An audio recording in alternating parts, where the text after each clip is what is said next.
Vamos con información también de la economía, bien preocupante. Los despidos por necesidad de la empresa llegaron a casi 230.000 en el primer semestre de este año, según reveló la Dirección del Trabajo, lo que representa un aumento de un 16% respecto del mismo periodo del año pasado. Para profundizar en este tema, estamos con Juan Bravo, director del Observatorio de Contexto Económico de la Universidad Diego Portales. Juan, como siempre, muchas gracias por tu tiempo. ¿Qué tal? Muy buenas tardes, Nicolás. Gusto de saludarte. A ver, esto va en línea con lo que han sido los datos de desempleo, pero muestra una preocupación mayor a lo que fueron las expectativas en términos de los despidos. Aquí es un acápite, un concepto que siempre ha sido bien discutido, necesidades de la empresa, pero entrando a esa discusión más adelante, ¿es dentro de lo que se esperaba, de lo normal? ¿O es más preocupante por ser más explosivo, por ejemplo, en esos términos? No, mira, la verdad es que este incremento que venimos observando en los despidos por necesidades de la empresa, ya llevamos 16 meses consecutivos donde observamos un alza cuando la comparamos respecto al año anterior. Y eso, por supuesto, que está asociado directamente al debilitamiento de la actividad económica. Cuando en un país se empieza a contraer la economía, significa que se están produciendo menos bienes y servicios que hace un año atrás. Y como se producen menos bienes y servicios, entonces también las necesidades de contar con personal se reducen. Y justamente este indicador de despidos por necesidad de la empresa, justamente por esa razón está asociado a la situación económica. No es cualquier causal de término de contrato, ¿cierto? Sino que es una causal que está estrechamente ligada a la situación económica de un país. Por lo tanto, desde ese punto de vista, no es sorpresivo que llevemos tantos meses consecutivos con alza. En el primer semestre de 2023, los despidos por necesidades de la empresa crecieron 15,7% anual, que es una cifra considerable, pero quizá la buena noticia dentro de lo negativo, que siempre es, por supuesto, que aumenten los despidos, es que el segundo trimestre de 2023 los despidos por necesidades de la empresa crecieron 9,7% anual Ya. y el primero había crecido Imagínate. O 22,5%. sea, Por lo tanto, hay una ralentización por lo menos puntual entre trimestre y trimestre. Habrá que ver si eso es tendencia. exactamente, hay una desaceleración bastante relevante en Mm. el alza de los despidos por necesidades de la empresa, lo cual es un primer paso porque antes de que se revierta, ¿cierto?, la tendencia y ya empiecen a caer los despidos, necesariamente tenemos que pasar por una fase donde se desacelere primero el crecimiento y eso es lo que estamos empezando a ver. Probablemente esta senda va a continuar porque el segundo semestre de este año, todos los pronósticos apuntan a que la economía va a volver a crecer. Es cierto que no va a crecer mucho, vamos a crecer poco, pero ya el hecho de dejar de contraerse y pasar a crecer va a generar una mejora paulatina en el mercado laboral y por lo tanto ya hacia fines de este año podríamos empezar a ver que los despidos por necesidades de la empresa empiezan a caer respecto al año anterior. O sea, todavía nos queda un tiempo donde seguramente vamos a seguir viendo alzas, pero van a ir siendo cada vez menores hasta que ya empecemos a ver caídas. Juan, ¿se puede hacer la comparación de este periodo en términos de los despidos por necesidades de la empresa, la información que entrega la Dirección del Trabajo, con respecto a lo que se ha estado escuchando durante el día, lo que sucedió durante los periodos más complejos de la pandemia, con los efectos de la cuarentena? También hay que considerar que hay factores distintos, porque en términos de costos, que podrían ser elementos en términos de esta necesidad de la empresa, teníamos una inflación completamente distinta, desde los costos de la energía, de las materias primas, de la desaceleración también del consumo. ¿Son comparables esos dos periodos? ¿O más bien hay que considerar la situación excepcional que se vivió el año Uh -huh. 2020-2021? Claro, no, definitivamente el año 2020 fue mucho peor la situación en todos los indicadores, incluidos los despidos por necesidades de la empresa. Por ejemplo, el año 2020, al primer semestre, ya llevábamos 297.000 despidos por necesidades de la empresa. Ahora llevamos casi 230.000, entonces es menor que en 2020. Esta esta caída de la actividad económica que hemos visto, ¿cierto?, en los últimos trimestres, tampoco tiene comparación con la de 2020, ¿cierto? En esa ocasión la economía se contrajo casi 6% anual en 2020. Ahora las caídas de la actividad económica son muchísimo más moderadas y por lo tanto también los efectos en el mercado laboral lo son. Entonces, es cierto que crecen los despidos por necesidades de la empresa porque sí hay un deterioro, pero en ningún caso estamos hablando de las magnitudes, ¿cierto?, de 2020, donde se destruyeron cerca de 2 millones de empleos, la tasa de desempleo llegó al 13%, Claro. hoy día estamos muy lejos de eso. Ujú. Sí, importante ese punto. A ver, me quedo con lo que es la proyección, ¿ah? Y es optimista, obviamente hay que ver que eso se vaya concretando en términos de que ya el segundo semestre pueda haber una tendencia a esta desaceleración de este tipo de despido, de lo que es la cesantía en general también, y que se debería reflejada en los distintos datos económicos, pero vaya los datos económicos, la realidad económica de las empresas y del mercado laboral. Sí. Efectivamente, aquí lo más relevante, ¿cierto?, era poder volver a crecer Claro. nuevamente. Todos los estudios empíricos, ¿cierto?, cuando se estudia cómo se determina el aumento del empleo, la producción, ¿cierto? El crecimiento siempre es la variable más importante, junto con los salarios. Entonces, necesariamente cuando se contrae una economía va a haber un efecto negativo y ese efecto negativo depende de la magnitud de la caída. Como esta ha sido una caída relativamente moderada, los efectos justamente no son tan catastróficos como los que vimos en la pandemia, pero existen. O sea, aquí hay un set de indicadores del mercado laboral que muestran ese deterioro. Por ejemplo, los cotizantes dependientes de AFP llevan cayendo varios meses. Las vacantes laborales, un desplome de 43% respecto al año anterior, la tasa de desempleo aumentando respecto al año anterior. Entonces, es una batería de indicadores que nos muestran este debilitamiento del mercado laboral, pero yo creo que ya se está afianzando esta expectativa más optimista por varias razones. La fundamental es que el problema principal que gatilló esta contracción, que fue el alza de la inflación, está cediendo. Eso es lo más relevante.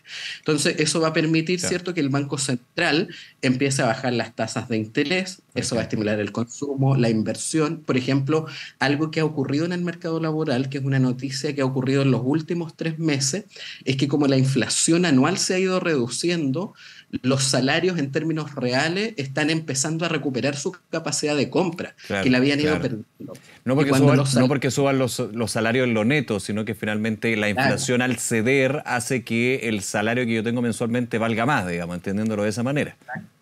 Exactamente, lo que vimos por 17 meses es que si bien los salarios aumentaban, aumentaban menos que la inflación. Claro. Entonces estábamos perdiendo nuestra capacidad de compra y eso se revirtió. Y ese es otro antecedente bien importante porque cuando los salarios ajustados por inflación empiezan a recuperarse, también la capacidad de consumo mejora.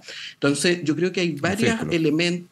El IPSA está, cierto, subiendo a nivel histórico, eso tiene que ver con un optimismo, con que se espera una caída relevante en la tasa de interés. Entonces hay varios elementos que permiten prever un mejor desempeño en la segunda mitad del año. Claro, porque los despidos influyen en la situación presente del empleador, pero también las expectativas en términos de proyectos de inversión, en términos de distintas líneas. O sea, la expectativa te juega en contra o a favor. Hay que verlo de esa manera también, pero como un elemento, no como el único, pero uno importante.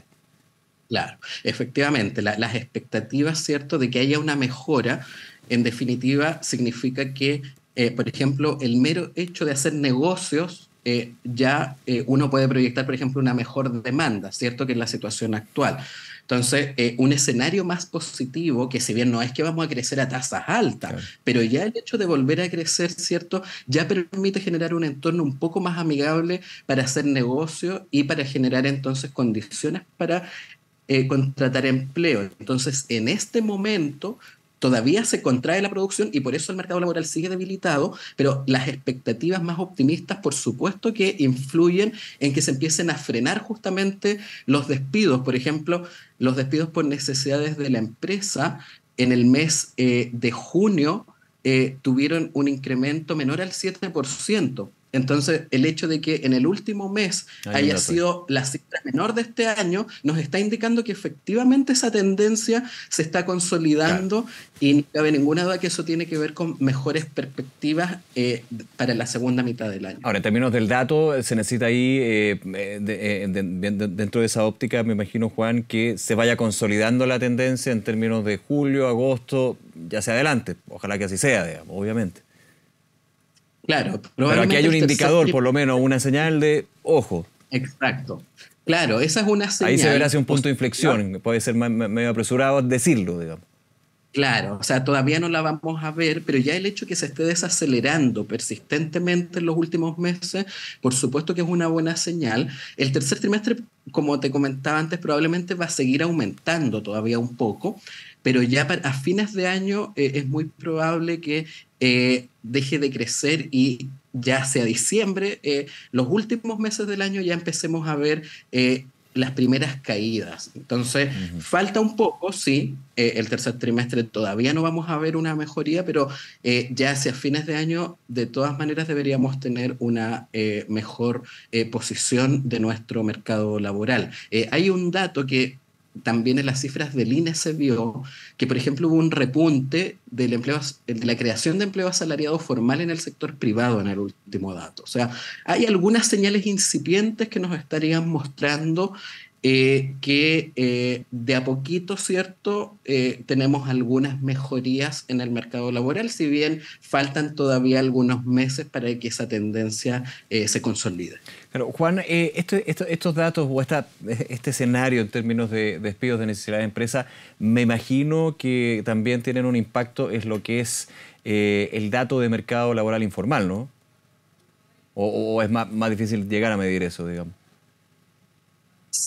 Claro, es difícil hacer El el cruce. link directo con nuestra encuesta, claro, el cruce con la encuesta, pero lo que sí ve en periodos como el actual, ¿cierto?, donde se contrae la actividad económica, es que cómo se reducen las oportunidades de conseguir un empleo asalariado formal en el sector privado, entonces tiende a aumentar el empleo informal. Y ese empleo informal no necesariamente tiene que ser cuenta propia.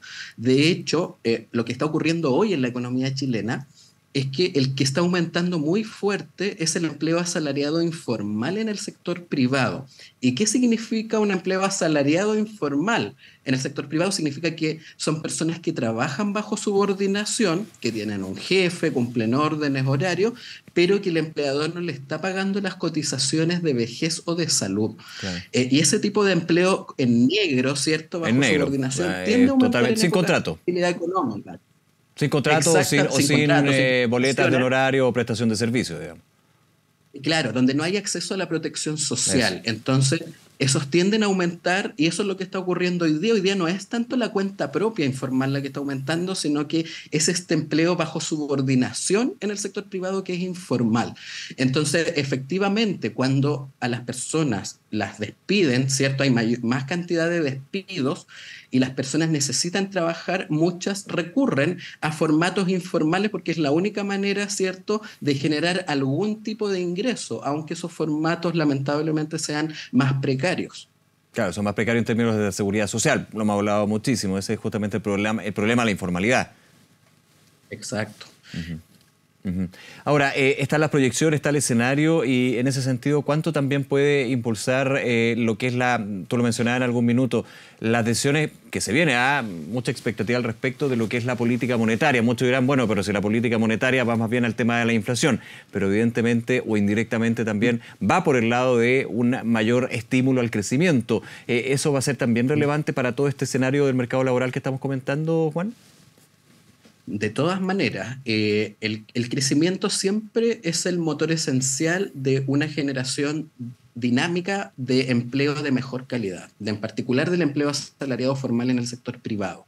Lo que pasa es que en el corto plazo, si pensamos eso, en los próximos trimestres, por supuesto que el primer paso es que la política monetaria se normalice, que empiecen a bajar las tasas, que se consolide el proceso de reducción de la Ujú. inflación, porque todavía no está ganada la lucha contra la Sí, inflación, claro. vamos avanzando, pero todavía no lo hemos logrado. Entonces, esa es una primera etapa, que termine este proceso de ajuste monetario. Luego, terminado eso, por supuesto que ahí el foco tiene que volver a girarse, ¿cierto?, hacia nuestra capacidad de crecimiento. Hoy día Chile tiene una capacidad de crecimiento de mediano plazo muy baja, entre el 2 al 2,5%, y cuando esa es la capacidad de crecimiento de un país, lamentablemente los ritmos de creación de empleo no pueden ser demasiado dinámicos. Y el problema que tenemos es que por lo que ocurrió con la pandemia, ¿cierto? Todavía nos faltan cerca de 400.000 empleos para tener la misma tasa de ocupación prepandemia. Entonces, ese es el gran problema, que todavía tenemos cientos de miles de empleos por recuperar, y cuando se crean empleos a ritmos muy bajos, el problema que ocurre es que va a tardar años recuperar esa tasa de ocupación. Entonces, ahí por supuesto que tenemos que volver el foco a cómo recuperamos ya la capacidad de crecimiento de mediano plazo, más allá de la coyuntura económica actual, donde tiene que terminar este ajuste monetario, ¿cierto? Y tiene que terminar de consolidarse un proceso de reducción de la inflación. Ahora, eso desde la política monetaria, desde la política fiscal, digamos. Escuchaba declaraciones durante el día, se le preguntaba justamente a la ministra del Trabajo por este dato de despidos por necesidad de la empresa, y se hablaba desde el gobierno, desde el Ejecutivo, de impulsar lo que es la formalidad, la contratación formal, como estábamos comentando hace algunos segundos. Eso también es un elemento que hay que complementar para, de alguna manera, ir luchando con esta situación de desmedro del mercado laboral, ¿no? Sí, lo que ocurre con la informalidad laboral es que tiene dos componentes. Tiene un componente más coyuntural, más cíclico, que sabemos que cuando se debilita la situación económica tiende a aumentar la informalidad. Pero en Chile el problema de la informalidad laboral tiene un componente estructural que es bien importante, porque si bien fluctúa, uno ve las cifras de varios años atrás y siempre estamos por ahí por cifras cerca del 30%, un poquito más bajo que 30, pero anda por ahí. Por muchos años, entonces fluctúa en torno a esos valores, dependiendo de la situación económica, pero eso revela que hay un componente estructural. Entonces, estas son políticas que tienen que ver mucho más con el mediano plazo, que son muy importantes para reducir la informalidad laboral, que no solo tienen que ver con fiscalización, porque cuando uno ve las cifras, la informalidad se concentra primero en trabajos de muy bajos ingresos. Y además que se suelen hacer en las casas particulares, ya sea de un cliente o la propia casa, o en la vía pública.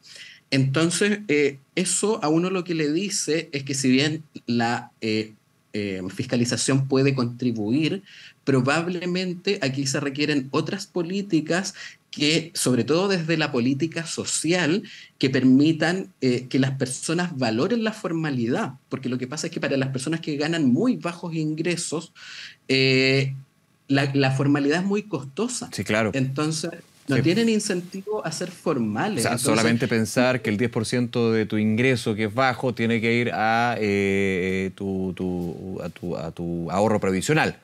Que está bien, pero obviamente cuando el ingreso es bajo, estamos hablando de un 10% menos de sueldo, por ejemplo.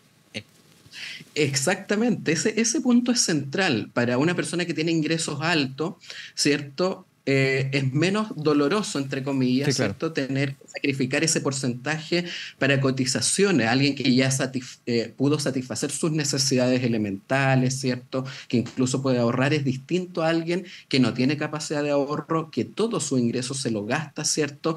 En poder satisfacer esas necesidades básicas. Entonces, esas realidades son muy distintas, y por eso es que esto es una política integral que requiere muchas medidas diversas, pero necesariamente deben contener estímulos para que cambie esta relación costo-beneficio de la formalidad laboral, sobre todo en segmentos de muy bajos ingresos. Claro, porque tú dices, hay un tema coyuntural propiamente tal, pero que se enmarca en una situación estructural de la formalidad e informalidad en Chile, y que se va la informalidad con lo negativo que tiene, lo que hemos estado comentando contigo, Juan Bravo, se va potenciando justamente en este tipo de escenarios donde hay baja expectativa económica, un menor crecimiento, y para qué decir una mayor inflación, mayores costos, digamos. Todo confluye. Uh-huh. Claro, eso se suma, ¿cierto? O sea, en periodos de debilidad económica, esa informalidad que es estructural tiende a aumentar, ¿cierto? Y en periodos de que mejora la actividad económica tiende a caer, pero al final está fluctuando esto en torno a esos valores. Entonces, la formalidad laboral tiene un componente que es mucho más estructural, más que coyuntural, y por eso las políticas, si bien obviamente siempre es importante generar mejores tasas de crecimiento, en el caso de la formalidad claramente es insuficiente. No basta con solo crecer a tasas más altas, sino que necesariamente esto requiere un mix de políticas que tienen distintos aspectos, ¿cierto? Fiscalización, incentivos, ¿cierto? Reducir costos para poder hacer el cumplimiento tributario, en fin, o sea, hay muchas aristas que se deben trabajar y que tienen un componente más estructural que va más allá de la situación económica, en particular en un momento del tiempo. Claro. Por último, en los minutos que nos queda, Juan, por sectores, ¿cuáles son los que se ven más afectados por este tema de los despidos que hemos estado comentando en esta entrevista? Mira, lamentablemente el reporte de la Dirección del Trabajo no tiene los despidos por necesidades de la empresa por rama, solo Ya, tiene términos de contrato, de contrato. pero uno sí puede intuir esto gracias a las cifras del INE, que Claro, probablemente la el encuesta sector nacional de más empleo en este caso. afectado exactamente, es la construcción. La construcción ya lleva muchos meses destruyendo empleo. O sea, no es que se cree poco empleo, sino que de frentón se está destruyendo empleo. Y ese es el sector que se ha visto más perjudicado en este periodo de contracción económica. Por lo tanto, lo más probable es que también esté ahí la mayor cantidad, o mejor dicho, el sector con mayores incrementos en despidos por necesidades de la empresa. Juan Bravo, director del Observatorio de Contexto Económico de la Universidad Diego Portales. Como siempre, Juan, muchísimas gracias por la disposición y comentar estos temas. Que te vaya muy bien. Muchas gracias, Nicolás. Que tengas muy buena tarde. Igualmente, un abrazo.